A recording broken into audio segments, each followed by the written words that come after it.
Thanksgiving turned into chaos when my son-in-law screamed at me over a burned turkey.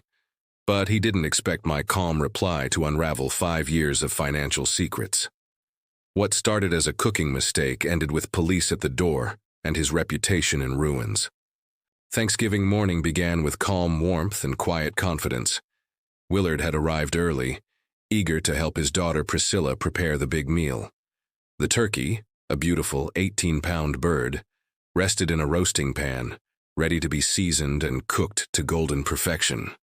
Priscilla handed Willard a cup of coffee, smiling. "Dad, you doing the turkey means everything else can run smoothly. Thank you." Willard nodded, proud of his role. At 68, he took pride in still being needed, still being trusted. He'd cooked dozens of holiday meals over the years. This one would be no different. Priscilla walked him through the process. Rub herbs under the skin, brush with butter, cover with foil, cook at 350 degrees, set a timer for 30 minutes before the first flip. Willard set his phone alarm and noted the battery was at 23%. It would be fine. Jonah, his son-in-law, entered the kitchen briefly, his tone clipped as always. "Let's hope this one goes right, Willard." Willard ignored the dig. "It will," he replied with a nod. By 2:30, the turkey was in the oven. Priscilla left to grab forgotten cranberry sauce. Jonah went out for errands. Willard stayed behind, alone in the quiet house, the smell of roasting bird filling the air. He felt content. At 3 hours, he checked the turkey. Golden skin, slow sizzle, everything perfect. He leaned back in the armchair, phone beside him. The alarm was set. Just a short rest. But the phone died. The alarm never sounded. And Willard, exhausted from the early morning, fell asleep. When he opened his eyes, the room was filled with smoke. The smell hit him like a punch to the gut. Burned meat, scorched stuffing. He ran to the oven and opened the door. Black smoke poured out. The turkey was charred, skin cracked and blackened. A culinary crime scene. He pulled it out with shaking hands just as car doors slammed in the driveway. Through the haze, he heard Priscilla's cheerful voice. "We're home!" But that cheer didn't last. The moment Jonah stepped inside, he stopped cold. "What the hell is that smell?" he yelled, already storming toward the kitchen. Priscilla dropped the cranberry sauce, her face turning pale. Willard stood frozen, mitts still on, turkey in front of him like a body at a crime scene. I fell asleep. The phone died. "I'm sorry." "Sorry?" Jonah's voice rose. "Sorry doesn't fix Thanksgiving. We have 24 people coming here in minutes." He stepped closer, face red with fury. Emma and Fred walked in behind him, their smiles fading as they took in the scene. Sarah's eyes widened, then welled with tears. Jonah looked around the smoke-filled kitchen and lost it. "This is exactly what I should have expected. You screw everything up, every time." He grabbed the turkey by a burnt leg and hurled it toward the trash can. It missed, splattering grease across the floor and cabinets. "Jonah, please," Priscilla begged, trying to calm him down. "No," he shouted. "I'm done pretending this man is reliable. Look at this disaster." Willard stood in silence, absorbing each word like a slap. The smoke alarm finally screeched overhead, but no one moved. The atmosphere was thick with more than just smoke. There was humiliation, tension, and something deeper building. Emma turned off the oven. Fred tried to step between them, but Jonah kept going, his rage uncontainable. "You act like a hero, but when it matters, you fall asleep on the job." That was the final blow. Not the turkey, not the smoke, but the accusation. Reliable? That word echoed in Willard's mind as he stared back at the man who had borrowed thousands, who had once called him a savior. The turkey was burned, but something much bigger had just ignited. As Jonah stood in the kitchen hurling insults, Willard didn't respond. Not at first. He just stared, letting the words sink in. "You're unreliable. You screw everything up. You fall asleep on the job." But in his mind, Willard wasn't in that smoky kitchen anymore. He was back in his modest apartment, December 2019. That was the first time Jonah had really needed him. He'd shown up unannounced, pacing the small living room with panic in his eyes. "I don't know what else to do, Willard. The bank needs $15,000 by Friday. Or we lose the house. Priscilla doesn't even know how bad it is. Willard didn't ask questions. He saw the desperation and did what family does. He helped. He wrote the check straight from savings. No paperwork, no contract. Just trust. "I'll never forget this," Jonah had said, tears in his eyes. "You're saving our future." But he did forget. The next time he remembered Willard was when trouble came knocking again, April 2021. Tommy's scholarship fell through, Jonah explained at a diner near his office. "If we can't pay the $8,000 by Monday, he'll have to drop out again." Willard dipped into his retirement savings. Not because he had to, but because his grandson's education mattered. He gave Jonah the money without hesitation. Again. "Dad, you're a lifesaver," Priscilla said on the phone later. "Jonah says you're the most generous man he knows." The most generous man Jonah knew. Until the next emergency. September 2022. Jonah called from a mechanic's shop. His transmission had blown. He needed $3,500, fast, or he'd lose his only way to get to work. Willard didn't even flinch. He drove over and paid in cash. Jonah shook his hand, said, "You always come through. I don't deserve a father-in-law like you." Maybe he didn't. Then came the hardest moment. Winter of 2023. Priscilla needed surgery. The insurance only covered part of it. Jonah was drowning in debt. $12,000 stood between her and treatment. Willard pulled from what was left of his retirement and paid the hospital directly. "I'll pay you back," Jonah whispered at the billing counter. "Every penny. I swear on my children's lives." But he never did. And Willard never pressed him. That's not how he operated. The smaller requests came like clockwork. $200 for groceries when the paycheck was delayed. $500 for the heating bill in February. $300 when the washing machine gave out. Always the same phrase. "Just until payday, you know I'm good for it." Willard kept a mental tally, not for repayment but for perspective. He wanted to remember how many times he had shown up. No paperwork, no payback, no interest, just love, just trust, just reliability. And now, standing in his daughter's kitchen with smoke still curling in the air and family watching in stunned silence, Jonah screamed about how unreliable he was. As if that one burned turkey erased years of silent sacrifice. Willard remembered the way Jonah used to speak of him when things were going well. "You're the rock of this family. I don't know where we'd be without you. You're the only one I can count on." But none of that mattered today, apparently. Today all that mattered was the ruined dinner. Willard looked around the kitchen. The counter still littered with casserole trays and baking dishes. The ruined turkey. The smell of burned stuffing. The smoke alarm still occasionally chirping above them. But the real smoke, the kind that hurt, was coming from Jonah's mouth. "You always fail when it counts," he shouted. Willard felt the weight of every sleepless night, every bank withdrawal, every moment he'd chosen kindness instead of confrontation. The sacrifices hadn't just been financial. They had cost him dignity, peace, and now, standing in front of everyone, his reputation. It wasn't just the turkey Jonah was trying to destroy. It was the story of who Willard had been to their family all along. And that, Willard realized, couldn't go unchallenged any longer. He looked at Jonah, who was now pacing the kitchen, ranting about Thanksgiving being ruined, acting like this one moment defined Willard's worth. But the real story? That wasn't about a burned bird. It was about a man who had carried this family on his back when no one else could. Willard exhaled slowly. He wasn't going to explode like Jonah. He wasn't going to raise his voice or lash out, but he was going to speak the truth. Because if Jonah wanted to talk about reliability, it was time he remembered exactly what that word meant. The kitchen, now filled with smoke and tension, had become the stage for a meltdown years in the making. Jonah wasn't just angry, he was unraveling. His voice grew louder, more frantic, as if the volume could drown out the reality crashing down around him. "You ruin everything you touch," Jonah spat, pacing like a caged animal. "This isn't the first time either. Christmas, remember when you forgot to pick up the ham? Easter, the dessert you were supposed to bring never showed up. And my birthday party." "Jonah," Priscilla said softly, her voice trembling. "Stop, please." But he didn't. He was too far gone, riding a wave of pent-up resentment disguised as righteous fury.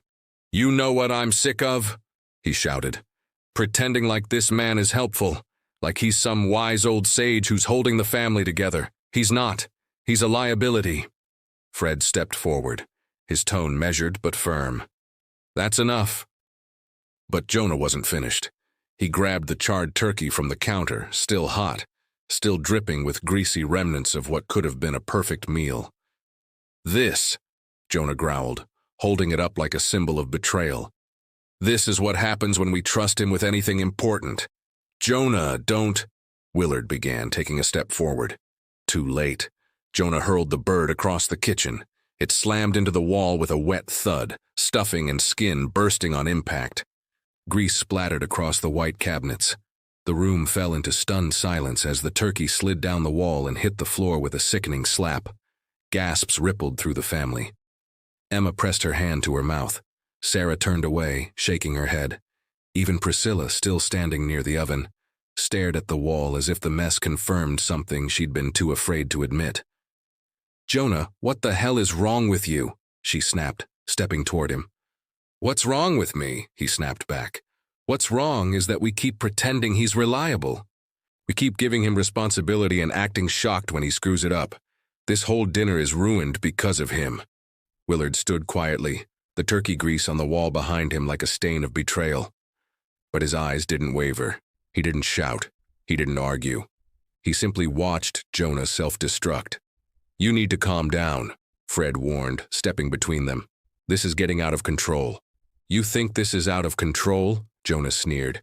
"You think this is bad?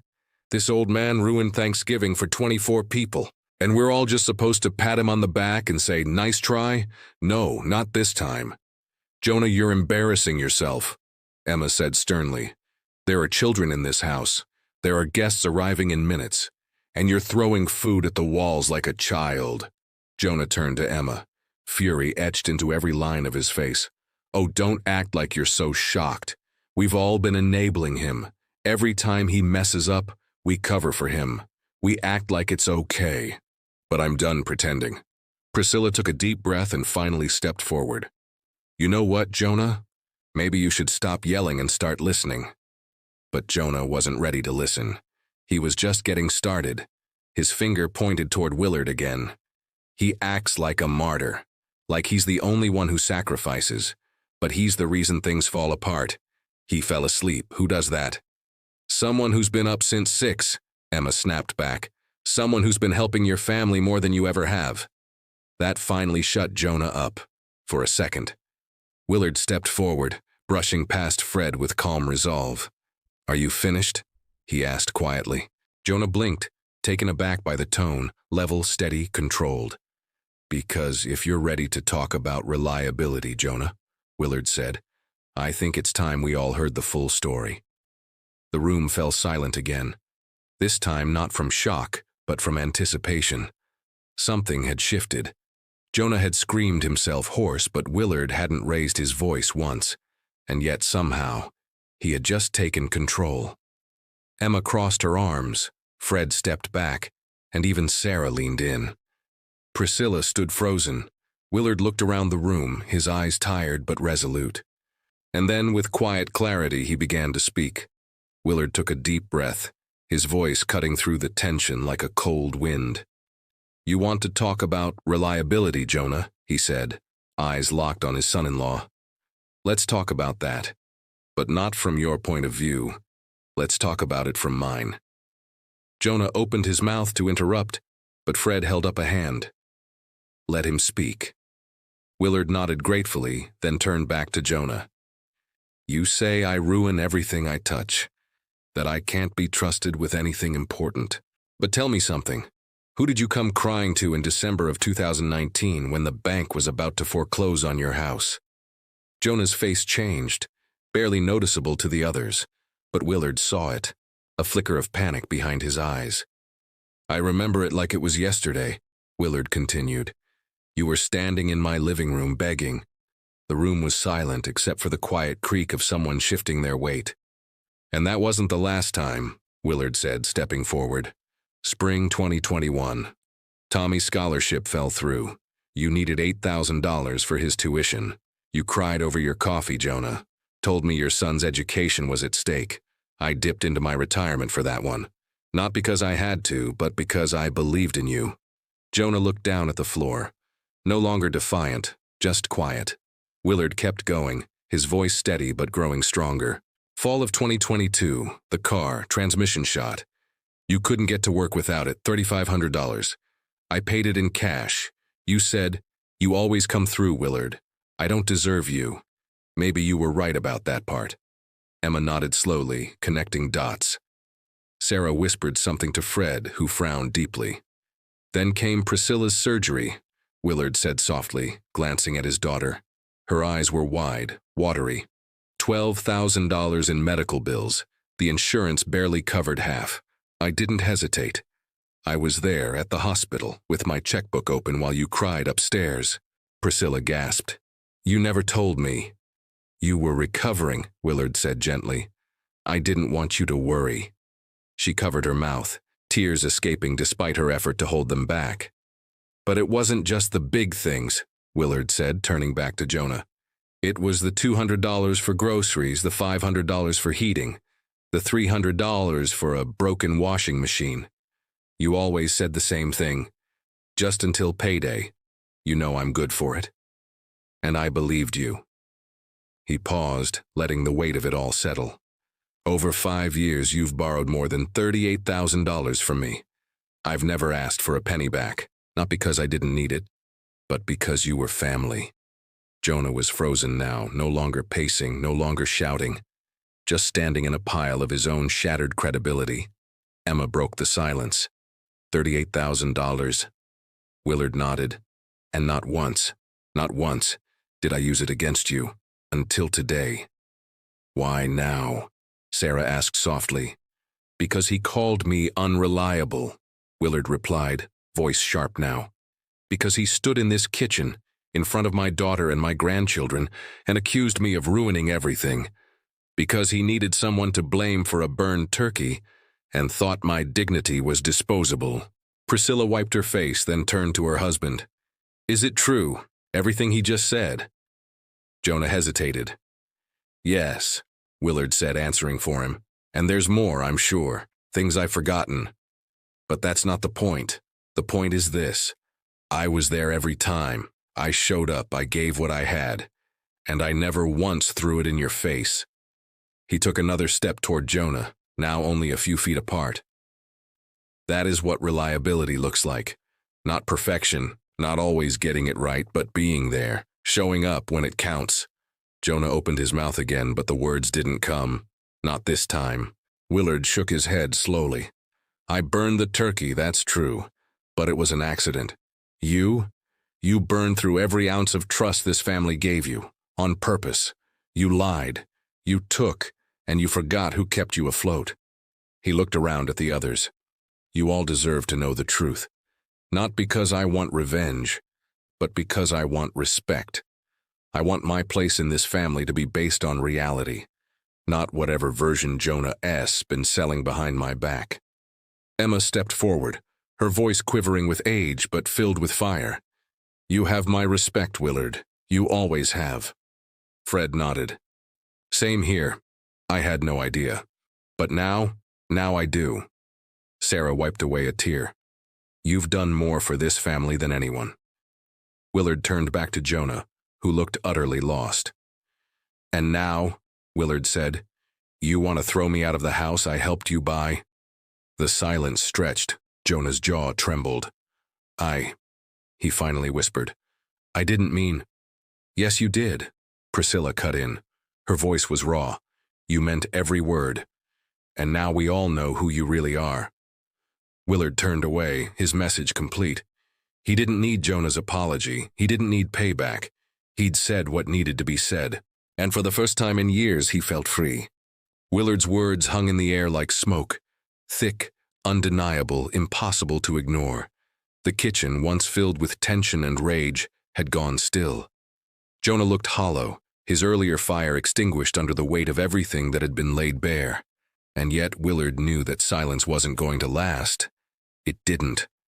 "You think you've won?" Jonah muttered, his voice low and shaky. "You think just because you aired all our dirty laundry you're some kind of hero now?" Willard didn't respond. He didn't need to. The family had already heard the truth. But Jonah wasn't finished. He was unraveling in a different direction now, cornered, embarrassed, desperate. "You humiliated me," Jonah hissed, "in front of my wife, my family. You think I'll let you get away with that?" Emma moved instinctively, placing herself between Jonah and Sarah. Fred stood firm near the counter, eyes locked on his brother. Priscilla watched with her hands pressed to her mouth, horrified by what she was seeing. Jonah's voice cracked as he stepped toward Willard again. "You planned this. You wanted to make me look bad." Willard shook his head slowly. "No, Jonah, you did that all by yourself." That pushed him over the edge. With a sudden burst of fury, Jonah lunged forward. Willard barely had time to move. He sidestepped the first swing, an angry, clumsy punch that whistled past his face. The second one grazed his shoulder, enough to knock him off balance. He stumbled into the dining room, landing hard against a chair that tipped and crashed to the floor. "Jonah!" Priscilla screamed. "Stop!" Fred moved fast, grabbing Jonah's arm before he could take another step. "Back off!" Fred barked, holding him tight. "You've lost your mind!" But Jonah thrashed violently, trying to pull free. "Let me go. He ruined my life. He turned everyone against me." "You did that," Emma shouted. "This is on you." Willard, breathless but uninjured, pulled himself upright. His shoulder throbbed from the fall, but he stood tall, refusing to look away. Fred wrestled Jonah back toward the kitchen. "That's enough, man. You're done." But Jonah wasn't. Not yet. He broke free again, knocking over a side table and sending framed family photos clattering to the ground. He rushed at Willard a second time, eyes wide with something beyond anger, something feral. "I'll kill you," he screamed. "You hear me? I'll kill you." The words rang through the house like a gunshot. Willard backed away quickly toward the kitchen counter where he'd left his phone. It had miraculously powered back on after a brief charge. He grabbed it and immediately punched in 3 numbers. 911, what's your emergency? Willard's voice was steady, despite the chaos around him. "This is Willard Ross. I'm at 1247 Maple Street. My son-in-law just physically attacked me. There are witnesses. He's threatening to kill me." "No!" Jonah bellowed, trying to push past Fred again. "Put that down. Don't you dare bring cops into this." But it was too late. Willard stayed on the line, confirming names and details for the dispatcher, while Fred kept Jonah restrained. Emma and Sarah herded the younger children out of the way, shielding them from the outburst. "I can see them coming," Sarah announced a few minutes later from the front window. Red and blue lights splashed across the living room walls as 2 patrol cars pulled up. A moment later, there was a knock at the door. "Police department, open up." Emma answered, stepping aside for 2 officers. A tall woman with gray hair and calm authority, and a younger man built like a linebacker. The officers took in the scene with trained eyes. Overturned chairs, broken picture frames, greasy stains on the wall, and a kitchen that looked like the aftermath of a war. "I'm Officer Martinez," the older woman said. "Who made the call?" "I did," Willard said, stepping forward. "That's my son-in-law. He physically assaulted me in front of the family and threatened my life." Martinez turned to Fred. "Is that accurate?" Fred nodded. "Yes, ma'am. I had to hold him back twice." Martinez looked to the younger officer. "Secure the situation. I'll take statements."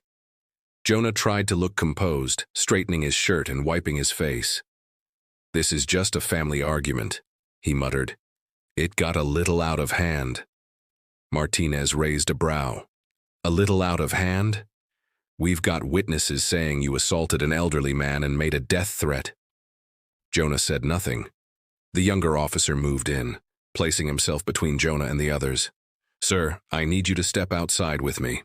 Jonah obeyed reluctantly, muttering under his breath. Inside, Officer Martinez turned to Willard.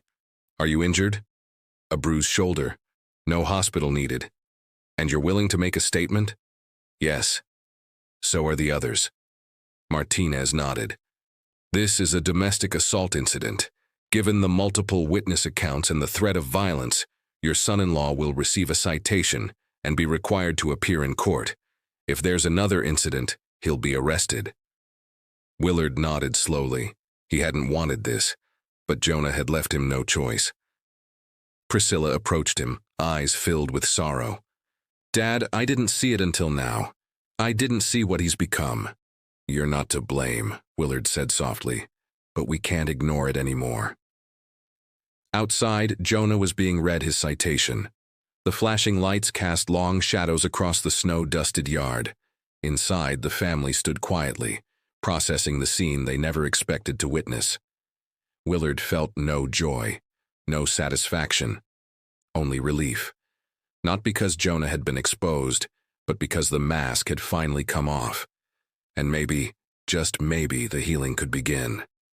The police cars pulled away, red and blue lights fading into the quiet street. Inside, the house was still, stunned, like the moment after an earthquake. No one quite knew what to say.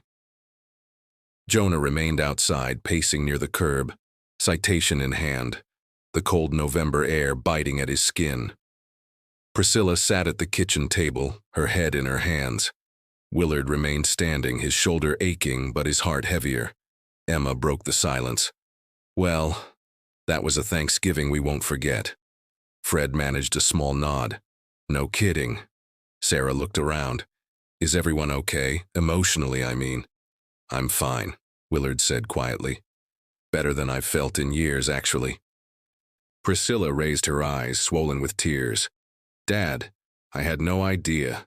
Not about the money. Not about how much you did for us. I'm so sorry." Willard gave her a faint smile. "You had your hands full with your own family. You trusted Jonah to carry the weight.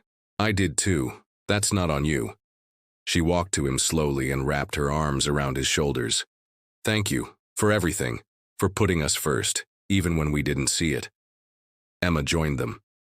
"You handled him with more grace than I would have. I'd have called the cops years ago." Willard chuckled softly. "I kept waiting for him to change." Fred glanced at the kitchen clock. "The guests are still coming. What are we doing for food?" Everyone paused. Priscilla wiped her eyes. "I can cancel." "No," Willard said, straightening. "They've been looking forward to this. Let's not ruin Thanksgiving for everyone because of one man's temper." Sarah perked up. "I know a place that delivers full Thanksgiving dinners. It's expensive, but they're still open."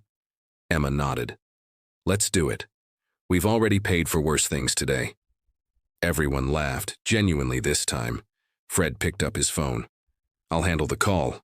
Within an hour, the furniture was rearranged, broken frames picked up, and fresh air circulating through every open window. Delivery drivers arrived with trays of turkey, stuffing, sweet potatoes, cranberry sauce, and pumpkin pie. The scent of warm food slowly replaced the charred remains of the earlier disaster. The guests began arriving, curious but unaware of the chaos they'd just missed. Priscilla welcomed them with practiced smiles, while Emma and Sarah handled the kitchen. At the dining table, once cluttered with tension, now sat a warm, store-bought feast and a family that looked different, not just because of what they'd gone through, but because of what they now understood. Before anyone could take a bite, Priscilla raised her water glass. "I'd like to make a toast." Everyone quieted. Today didn't go the way we planned, but in the middle of that mess, I saw something clearer than ever before. My father is the reason we're here, not just today, but for the last 5 years. His generosity, his patience, his strength, they held this family together. We just didn't see it. She looked at Willard. "Dad, thank you. I'm so sorry it took this long to say it." Emma lifted her glass next. To Willard, the man who gave without asking, who kept showing up even when it cost him. Fred raised his too. To reliability, real reliability. Even Jonah, standing in the corner now, finally stepped forward. His face was red with shame, eyes glassy. He lifted a glass, hand trembling. "To second chances, and the man who gave me more than I deserved." Willard nodded. "I didn't do it for gratitude. I did it for family. And I'd do it again, just maybe not the turkey part." Laughter broke out across the room. Dinner was served, and though it came from a delivery truck, it tasted better than anything they could have imagined. Because this time, it wasn't about the food. It was about the truth, the healing, and the man who proved that reliability isn't about never failing, but about always standing back up, especially for the people you love. This Thanksgiving didn't go as planned, but it revealed what truly matters. I burned the turkey, yes, but Jonah burned bridges. And when the truth finally came out, it wasn't revenge I found. It was clarity, respect, and healing. Reliability isn't about being flawless. It's about showing up when it counts, even when no one's watching. I didn't expose Jonah to destroy him. I did it to reclaim my place in this family, and that, in the end, is what saved our holiday.